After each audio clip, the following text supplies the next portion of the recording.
ಈ ಮಾತು ಕರ್ಕಶಗೂ ಸಹ ಕೇಳಿ ಒಂದು ದಿನ ಏನ್ ಮಾಡ್ತಾಳೆ ಅವಳು?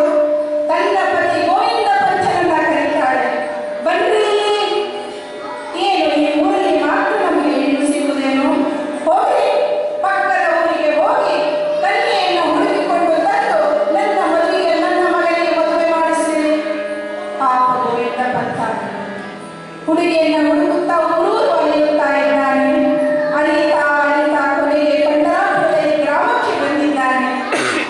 ಅಲ್ಲಿ ನೆರೆದಿರುವಂತಹ ಜನರಲ್ಲಿ ವಿಚಾರಿಸಿದಾಗ ಅವನಿಗೆ ಅರ್ಥ ಆಯಿತು, ಅಲ್ಲಿ ಸಕೂಲ ಪ್ರಸೂತೆಯಾಗಿರುವಂತಹ ಸಕೂಬಾಯಿ ಇದ್ದಾಳೆ ಅಂತ.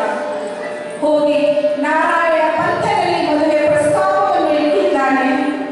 ಗೋವಿಂದ ಪಂಥನ ವೇಷಭೂಷೆಗಳನ್ನ ನೋಡಿ ನಾರಾಯಣ ಪಂಥ ಅಂತಾನೆ, ಓ ನಾವು ಬಡವರು, ಇವರು ಬಹಳ ಶ್ರೀಮಂತರ ಹಾಗೆ ಕಾಣಿಸ್ತಾ ಇದ್ದಾರೆ.